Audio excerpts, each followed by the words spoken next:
नमः श्री जतिराजाय विवेकानंद सूरय सच्चिद सुख स्वरूपाय स्वामिने तापहारिणे। স্বামী শিষ্য সংবাদ পর্ব ৮। স্থান আলমবাজার মঠ। কাল মে 1897। দার্জিলিং হইতে স্বামীজি কলিকাতায় ফিরিয়া আসিয়াছেন। আলমবাজার মঠেই অবস্থান করিতেছেন। গঙ্গা তীরে কোন স্থানে মঠ উঠাইয়া লইবার জল্পনা হইতেছে। শিষ্য আজকাল প্রায়ই মঠে তাহার নিকট যাতায়াত করে এবং মধ্যে মধ্যে রাত্রিতে অবস্থানও করিয়া থাকে। দীক্ষা গ্রহণে কৃতসংকল্প হইয়া শিষ্য স্বামীজিকে দার্জিলিংয়ে ইতঃপূর্বে পত্র লিখিয়া জানাইয়াছিল। স্বামীজি তদুত্তরে লিখিলেন, নাগমশায়ের আপত্তি না হলে তোমাকে অতি আনন্দের সহিত দীক্ষিত করিব। 1303 সালের 19 বৈশাখ স্বামীজি আজ শিষ্যকে দীক্ষা দিবেন বলিয়াছেন। আজ শিষ্যের জীবনে সর্বাপেক্ষা বিশেষ দিন। শিষ্য প্রত্যুষে গঙ্গা স্নানান্তে কতকগুলি লিচু ও অন্যান্য দ্রব্যাদি কিনিয়া বেলা 8টা আন্দাজ আলমবাজার মঠে উপস্থিত হইয়াছে। শিষ্যকে দেখিয়া স্বামীজি রহস্য করিয়া বলিলেন, আজ তোকে বলি দিতে হবে না।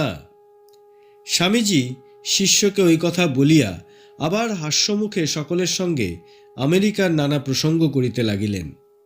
ধর্মজীবন গঠন করিতে হইলে কিরূপ একনিষ্ঠ হইতে হয়, গুরুতে কিরূপ অচল বিশ্বাস ও দৃঢ় ভক্তিভাব রাখিতে হয়, গুরু বাক্যে কিরূপ আস্থা স্থাপন করিতে হয় এবং গুরুর জন্য কিরূপে প্রাণ পর্যন্ত বিসর্জন দিতে প্রস্তুত হইতে হয়, এই সকল প্রসঙ্গ সঙ্গে সঙ্গে হইতে লাগিল।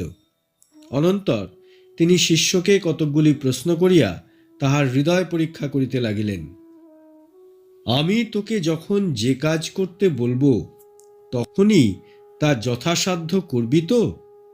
যদি গঙ্গায় ঝাঁপ দিলে বা ছাদের উপর থেকে লাফিয়ে পড়লে তোর মঙ্গল হবে বুঝে তাই করতে বলি, তাহলে তাও নির্বিচারে করতে পারবি তো? এখনো ভেবে দেখ, নতুবা সহসা গুরু বলে গ্রহণ করতে এগোসনি। এইরূপে কয়েকটি প্রশ্ন করিয়া স্বামীজি শিষ্যের বিশ্বাসের দৌড়টা বুঝিতে লাগিলেন। শিষ্য নতশিরে পারিব বলিয়া প্রতিটি প্রশ্নের উত্তর দিতে লাগিল। স্বামীজি, যিনি এই সংসার মায়ার পারে নিয়ে যান, যিনি কৃপা করে সমস্ত মানসিক আদি ব্যাধি বিনষ্ট করেন, তিনিই যথার্থ গুরু। আগে শিষ্যেরা সমিত পানি হয়ে গুরুর আশ্রমে যেত। গুরু অধিকারী বলে বুঝলে তাকে দীক্ষিত করে বেদ পাঠ করাতেন এবং কায়মনোবাক্য দণ্ডরূপ ব্রতের চিহ্নস্বরূপ ত্রিরাবৃত্ত মঞ্জি মেখেলা তার কোমরে বেঁধে দিতেন। ওইটে দিয়ে শিষ্যেরা কৌপিন এঁটে বেঁধে রাখত। সেই মঞ্জি মেখলার স্থানে পরে যজ্ঞসূত্র বা পৈতে পড়ার পদ্ধতি হয়। শিষ্য, তবে কি মহাশয় আমাদের মতো সুতার পৈতা পড়াটা বৈদিক প্রথা নয়? স্বামীজি, বেদে কোথাও সুতোর পৈতের কথা নেই। স্মার্ত ভট্টাচার্য রঘুনন্দনও লিখেছেন, अस्मिन्नेव সময়ে যজ্ঞসূত্রং পরিধাপয়েত। সুতোর পৈতের কথা গভীর গৃহস্থ সূত্রেও নেই। গুরু সমীপে এই প্রথম বৈদিক সংস্কারই শাস্ত্রে উপনয়ন বলে উক্ত হয়েছে। কিন্তু আজকাল দেশের কি দুরবস্থাই না হয়েছে। শাস্ত্রপথ পরিত্যাগ করে কেবল কতকগুলো দেশাচার, লোকাচার ও স্ত্রী আচারে দেশটা ছেয়ে ফেলেছে। তাই তো তোদের বলি, তোরা প্রাচীনকালের মতো শাস্ত্রপথ ধরে চল। নিজেরা শ্রদ্ধাবান হয়ে দেশে শ্রদ্ধা নিয়ে আয়। নচিকেতার মতো শ্রদ্ধা হৃদয়ে আন। নচিকেতার মতো যমলোকে চলে যা। আত্মতত্ত্ব জানবার জন্য, আত্ম উদ্ধারের জন্য এই জন্ম মরণ প্রহেলিকার যথার্থ মীমাংসার জন্য যমের মুখে গেলে যদি সত্য লাভ হয়, তাহলে নির্ভীক হৃদয়ে যমের মুখে যেতে হবে। ভয়ই তো মৃত্যু, ভয়ের পরপারে যেতে হবে। আজ থেকে ভয়শূন্য হ। যা চলে আপনার মোক্ষ ও পরার্থে দেহ দিতে। কি হবে কতকগুলো হাড় মাসের বোঝা বয়ে? ঈশ্বরার্থে সর্বস্ব ত্যাগরূপ মন্ত্রে দীক্ষা গ্রহণ করে দধীচি মুনির মতো পরার্থে হাড়মাস দান কর। শাস্ত্রে বলে, যারা অধীত বেদ বেদান্ত, যারা ব্রহ্মজ্ঞ, যারা অপরকে অভয়ের পারে নিতে সমর্থ, তাঁরাই যথার্থ গুরু। তাঁদের পেলেই দীক্ষিত হবে। নাত্র কার্যে বিচারানা। এখন সেটা কেমন দাঁড়িয়েছে জানিস? অন্ধেনৈব নিয়মানা যথান্ধা। বেলা প্রায় 9টা হইয়াছে। স্বামীজি আজ গঙ্গায় না গিয়া ঘরেই স্নান করিলেন। স্নানান্তে নূতন একখানি গৈরিক বস্ত্র পরিধান করিয়া মৃদুপদে ঠাকুর ঘরে প্রবেশপূর্বক পূজার আসনে উপবেশন করিলেন। শিষ্য ঠাকুর ঘরে প্রবেশ না করিয়া বাহিরেই প্রতীক্ষা করিয়া রহিল। স্বামীজি ডাকিলে তবে যাইবে। এইবার স্বামীজি ধ্যানস্থ হইলেন। মুক্ত পদ্মাসন, ঈশন মুদ্রিত নয়ন, যেন দেহমন প্রাণ সকল স্পন্দহীন হইয়া গিয়াছে। ধ্যানান্তে স্বামীজি শিষ্যকে বাবা আয় বলিয়া ডাকিলেন। শিষ্য স্বামীজির সস্নেহ আহ্বানে মুগ্ধ হইয়া যন্ত্রবৎ ঠাকুর ঘরে প্রবেশ করিল।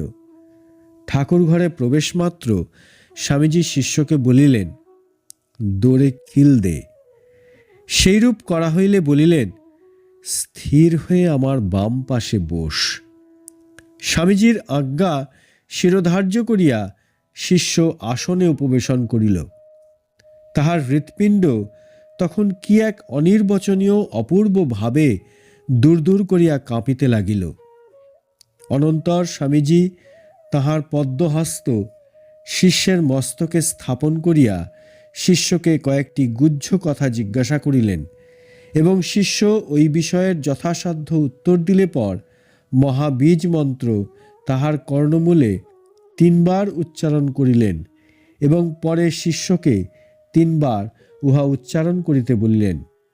অনন্তর সাধনা সম্বন্ধে সামান্য উপদেশ প্রদান করিয়া স্থির হইয়া অনিমেষ নয়নে শিষ্যের নয়ন পানে কিছুক্ষণ চাহিয়া রহিলেন। কতক্ষণ এভাবে কাটিল, শিষ্য তাহা বুঝিতে পারিল না। অনন্তর স্বামীজি বলিলেন, গুরুদক্ষিণা দে। শিষ্য বলিল, কি দিব? শুনিয়া স্বামীজি অনুমতি করিলেন, যা ভাণ্ডার থেকে কোনো ফল নিয়ে আয়। শিষ্য দৌড়িয়া ভাণ্ডারে গেল এবং 10-15টা লিচু লইয়া পুনরায় ঠাকুর ঘরে আসিল। স্বামীজির হস্তে দিবামাত্র তিনি একটি একটি করিয়া সেগুলি সব খাইয়া ফেলিলেন এবং বলিলেন, যা, তোর গুরুদক্ষিণা দেওয়া হয়ে গেল। দীক্ষা গ্রহণ করিয়া শিষ্য ঠাকুর ঘর হইতে নির্গত হইবামাত্র স্বামী শুদ্ধানন্দ ওই ঘরে স্বামীজির নিকট উপস্থিত হইয়া দীক্ষার অভিপ্রায় জ্ঞাপন করিলেন। স্বামীজি শুদ্ধানন্দের আগ্রহাতিশয্য দেখিয়া তাহাকেও দীক্ষাদান করিলেন। অনন্তর স্বামীজি কতক্ষণ পরে বাহিরে আসিলেন এবং আহারান্তে শয়ন করিয়া কিছুকাল বিশ্রাম করিতে লাগিলেন। শিষ্য ইতিমধ্যে স্বামী শুদ্ধানন্দের সহিত স্বামীজির পাত্রাবশেষ সাল্লাদে গ্রহণ করিয়া তাহার পদতলে উপবেশন করিল এবং ধীরে ধীরে তাহার পাদ সংবাহনে নিযুক্ত হইল। বিশ্রামান্তে স্বামীজি উপরের বৈঠকখানা ঘরে আসিয়া বসিলেন। শিষ্যও এই সময় অবসর বুঝিয়া তাহাকে জিজ্ঞাসা করিল, মহাশয়, পাপ পুণ্যের ভাব কোথা হইতে আসিল? স্বামীজি, বহুত্বের ভাব থেকেই এসব বেরিয়েছে। মানুষ একত্বের দিকে যত এগিয়ে যায় তত আমি তুমি ভাব, যা থেকে এইসব ধর্মাধর্ম দ্বন্দ্ব ভাব এসেছে, কমে যায়। আমা থেকে অমুক ভিন্ন, এই ভাবটা মনে এলে তবে অন্য সব দ্বন্দ্বভাবের বিকাশ হতে থাকে এবং একত্বের সম্পূর্ণ অনুভবে মানুষের আর শোক মোহ থাকে না। তত্র কো মোহ কঃ শোক একত্বমনুপশ্যতঃ। যত প্রকার দুর্বলতার অনুভবকেই পাপ বলা যায়। Weakness is seen. এই দুর্বলতা থেকেই হিংসা দেশাদির উন্মেষ হয়। তাই দুর্বলতা বা উইকনেস এর নামই পাপ। ভেতরে আত্মা সর্বদা জলজল করছে, সেদিকে না চেয়ে হাড়মাসের কিম্ভূত কিমাকার খাঁচা এই জড় শরীরটার দিকেই সবাই নজর দিয়ে আমি আমি করছে। ওইটাই হচ্ছে সকল প্রকার দুর্বলতার গোড়া। ওই অভ্যাস থেকেই জগতে ব্যবহারিক ভাব বেরিয়েছে। পরমার্থ ভাব ওই দ্বন্দ্বের পারে বর্তমান। শিষ্য: তাহা হইলে এই সকল ব্যবহারিক সত্তা কি সত্য নহে? স্বামীজি: যতক্ষণ আমি জ্ঞান আছে ততক্ষণ সত্য, আর যখনই আমি আত্মা এই অনুভব, তখনই এই ব্যবহারিক সত্তা মিথ্যা। লোকে যে পাপ পাপ বলে, সেটা উইকনেসের ফলে। আমি দেহ এই অহং ভাবেরই রূপান্তর। যখন আমি আত্মা এই ভাবে মন নিশ্চল হবে, তখন তুই পাপ পুণ্য ধর্মাধর্মের অতীত হয়ে যাবি। ঠাকুর বলতেন, আমি মোলে ঘুচিবে জঞ্জাল। শিষ্য: মহাশয়, আমিটা যে মরিয়াও মরে না, এইটাকে মারা বড় কঠিন। স্বামীজি: একভাবে খুব কঠিন, আবার আর একভাবে খুব সোজা। আমি জিনিসটা কোথায় আছে বুঝিয়ে দিতে পারিস? যে জিনিসটা নেই তাতে আবার মারামারি কি? আমিত্বরূপ একটা মিথ্যা ভাবে মানুষ হিপনোটাইজড হয়ে আছে মাত্র। ওই ভূতটা ছাড়লেই সব স্বপ্ন ভেঙে যায় ও দেখা যায় এক আত্মা আব্রহ্মস্তম্ভ পর্যন্ত সকলের মধ্যে রয়েছেন। এইটি জানতে হবে, প্রত্যক্ষ করতে হবে। যত কিছু সাধন ভজন এই আবরণটা কাটাবার জন্য। ওটা গেলেই চিৎসূর্য নিজের প্রভায় নিজে জ্বলছে দেখতে পাবি। কারণ আত্মাই একমাত্র স্বয়ং জ্যোতি, সসংবেদ্য। যে জিনিসটা স্বসংবেদ্য, তাকে অন্য কিছুর সহায়ে কি করে জানতে পারা যাবে? শ্রুতি তাই বলছেন, বিজ্ঞাতারমরে কেন বিজানিয়ত। তুই যা কিছু জানছিস তা মনরূপ কারণ সহায়। মন তো জড়, তার পিছনে শুদ্ধ আত্মা থাকাতেই মনের দ্বারা কার্য হয়। সুতরাং মন দ্বারা সে আত্মাকে কিরূপে জানবি? তবে এইটে মাত্র জানা যায় যে মন শুদ্ধাত্মার নিকট পৌঁছাতে পারে না, বুদ্ধিটাও পৌঁছাতে পারে না। জানাজানিটা এই পর্যন্ত। তারপর মন যখন বৃত্তিহীন হয়, তখনই মনের লোপ হয় এবং তখনই আত্মা প্রত্যক্ষ হন। ওই অবস্থাকেই ভাষ্যকার শঙ্কর অপরোক্ষানুভূতি বলে বর্ণনা করেছেন। শিষ্য: কিন্তু মহাশয়, মনটাই তো আমি। সেই মনটার যদি লোপ হয়, তবে আমিটাও তো আর থাকিবে না। স্বামীজি: তখন যে অবস্থা, সেটাই যথার্থ আমিত্বের স্বরূপ। তখন যে আমিটা থাকবে, সেটা সর্বভূতস্থ, সর্বগ সর্বান্তরাত্মা। যেন ঘটাকাশ ভেঙে মহাকাশ। ঘট ভাঙলে তার ভিতরকার আকাশেরও কি বিনাশ হয় রে?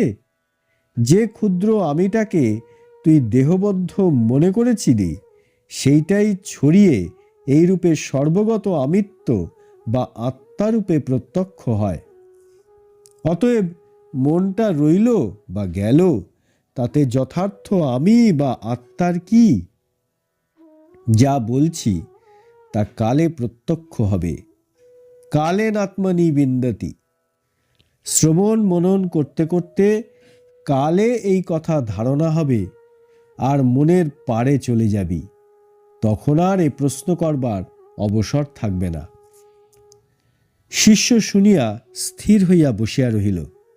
স্বামীজি আস্তে আস্তে ধূমপান করিতে করিতে পুনরায় বলিলেন, এই সহজ বিষয়টা বুঝাতে কত শাস্ত্রই না লেখা হয়েছে, তবু লোকে তা বুঝতে পারছে না।